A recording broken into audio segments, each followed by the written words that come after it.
Here we go. The final 2 weeks, thanks, Greg, have arrived, and we are 15 days out from Election Day. And though Trump trails Clinton by 5 points in the latest average of national polls, he remains extremely confident that he can pull off a victory. Just in case you haven't heard, we're winning, not only Florida, but we're going to win the whole thing. Early voting in Florida begins today through the 5th, so make sure you get out and vote. Who's voted already? That's not bad. Well, you can do it early, because if you're not feeling well on the 8th of November, we don't want to take a chance. But if you're not feeling well, get up and vote. Who cares, right? All right, well, the Republican nominee is laser focused on Florida, the nation's largest battleground, where he currently trails Clinton by 4 points. He's holding 5 rallies there in 3 days. A lot of pollsters and pundits have tried to count him out, but his campaign knows he can clinch 270, the magic number of electoral votes needed to win the White House. Our path is Florida, Ohio, Iowa, North Carolina. You add Nevada there, you protect Arizona and Georgia. You look at New Hampshire and Maine, too, where the congressional districts there are split in the way they award their electoral votes. And then we're also going to continue to visit Colorado, Virginia, Pennsylvania. The fact is that this race is not over. Many in the media want to say it's over. For the 12th time, they're counting Donald Trump out. We're not giving up. We know we can win this, and we are certainly not acceding to the same chattering class that's been wrong about Donald Trump for about a year and a half. Okay, so Kellyanne obviously was very busy over the weekend and last week in talking about this chattering class. Eric, people, the naysayers that say that Trump can't get it done, we updated our read there to say it's 5% now based on the Real Clear Politics average of polls, because that included the CNN poll that just came out. So how do you see the numbers? So, again, you have to look at it. She's right about you have to win Florida, Ohio, and North Carolina. Must-win states. If you don't win there, then the game's over. No matter, there's literally no path if you don't win those 3. And then there's a combination of either Pennsylvania, either Michigan, or a couple of the smaller states that would give you a potential path. But those are 3 must-wins, and they're all within. Ohio, they're dead tied. Florida, you said down by 4, but that could go either way because that's within margin of error. North Carolina, margin of error again. But here's the thing I see. I keep hearing. Like today, right before we came on air, I was watching, it was Clinton campaign talking about stepping up their transition team. Really? You're counting the win already? You have 15 days, the way these polls have swung, the way one thing can change, massive momentum and direction, and you're stepping up your transition team, meaning you're going to, take over, you're ready to start taking over? Come on, it's not over yet. Towards the end of the show, and stick around, I'm going to tell you how these polls work, how internals, you have to dig deep into the internals of polls to really understand the polls. It's anyone's game right now. All right, so Dana, what do you think of these latest developments? And is the race tightening, 15 days left? How does it look to you? There's not a lot of time for it to tighten. No. And I would say that the lead is pretty substantial. I mean, 5 points is a lot to try to close, but I'm not going to say it's impossible. And I think also, on Friday when he was at that rally, he had the debate, then he had the Al Smith dinner. On Friday when he was giving a speech, might have called it a rally, he didn't seem all that high energy to me. But I think the weekend did him some good. And if you saw him there in Florida, he's funny, he's engaged with his crowd. They have extremely enthusiastic rallies. The one thing that they don't have that the Clinton team has in spades, and this is also not just the Trump campaign, but the RNC versus the DNC, is staff and mobilization. So now, as he was saying, he asked how many people have voted. And we're going to talk a little bit later about Katy Perry going to Nevada. And so she's trying to make sure people can vote, because early voting is really important, especially for Democrats. Democrats seem to really like early voting. Republicans traditionally love to show up on that day. Though the military ballots that are coming back right now look pretty good for Trump in Florida. But in North Carolina, the Democrats have done a really good job. So it might be a jump ball, but I think right now that the Hillary Clinton team is probably wrong to voice their cockiness, but I would not blame them for planning ahead.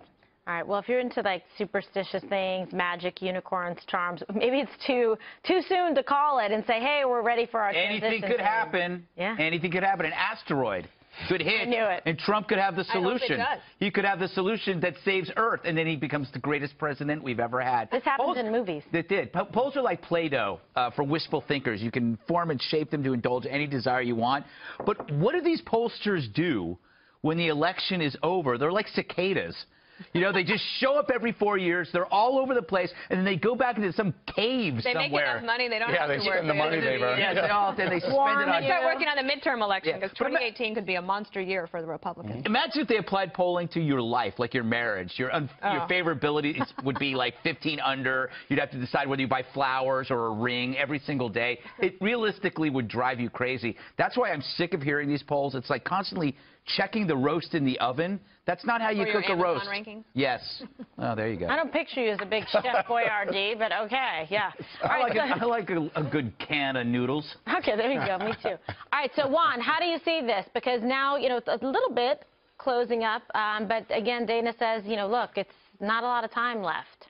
Not a lot of time, and I think the polls have been pretty consistent. There's not been a poll yet in terms of the big polls that show Trump anywhere near Hillary Clinton or Hillary Clinton trailing. So the key here, I think, is to look at what the most reputable polls show, and then you can go to people. Like I was on Fox News Sunday yesterday with Karl Rove. Rove says unless Trump is able to pull what he called an inside straight, he doesn't see any way to victory. David Axelrod. So this last two winning campaign managers, Axelrod and Rove. Axelrod says he just doesn't see any way that Trump does it right now. So I think that's fair, but I do think that with, on one hand, you say, Kimberly, there's 2 weeks left, not much time, but as Greg points out, anything can happen. You don't know what happens. And, you know, WikiLeaks is out there. Trump is a very he'll do wild things every minute. I thought he had an opportunity in Gettysburg to say something about drain the swamp, his new slogan. Instead, he says he's going to sue 11 women and just revive that issue and drown out his own message. That's the next block, Juan. Oh, well. Juan jumped the shark before we could drain the swamp. All right. Yeah. Hillary Clinton, I know, I love the swamp people, though. Hillary Clinton campaigns in another swing state today. New Hampshire's is a big one. And although she says she doesn't think about responding to Trump anymore, she had a lot to say about her opponent earlier. He has been denigrating America for decades. It started before he ran against me. It started before President Obama took office. In fact, back in 1987, he spent $100,000 on an ad in the New York Times criticizing President Reagan. He said, and I quote, "The world is laughing at America." Does that sound familiar? This is someone who roots for failure and takes glee in mocking our country, no matter who our president is. Okay, how about Clinton's messaging right now, Dana? Well, How's she doing? I get it. She's got a stump speech and stuff, but if she really is as cocky as they are progressing, then why not have a little joy? Have some fun, you know, and get out there and have a good time. Like, everybody behind her was like, we're so mad. I just, you know, have a little more fun. Lack of enthusiasm or kind of I don't know. I don't think that her voters are not enthusiastic. No, from Hillary. Oh, from her? She doesn't seem so. I just feel like she could have a little more fun. I'll tell you what. That's a good show. Tell you what. Hear about that. Besides being a great show on Sunday, I'll tell you what. Do you see Elizabeth Warren right there? She introduced Hillary Clinton. Yeah. She was good. They weren't in matching jackets. The Republicans are very lucky that Elizabeth Warren is not the vice presidential pick, or even the nominee at this point. She really has it going on. Yeah. I got to tell you, you're just engaged. I disagree with every single thing she stands for, but I have to tell you, she delivers it with the passion and the intensity that Barack Obama did. And she's not afraid to say some things like Trump-like things. Yeah. You know, she's talking about nasty women today. Yeah, she gets after it, and when she goes on her little Twitter thing, the two of them go back and forth. It's been a while since that. But this is the hypocrisy of the left. You know, she's talking about the denigrating nature of Donald Trump. What she's really talking about is how the right has learned from the left. You know, I always talk about how the right thinks and the left feels, but this is an advancement that the right has somehow stolen Saul Alinsky tactics from the left. This is a new generation of active voters, and I think the left are fearful to see that they no longer corner the turf in anger and dirty tricks. I mean, Trump is as dirty as they are, and I think that kind of threw them off, and I think you're going to see that in the future. All righty.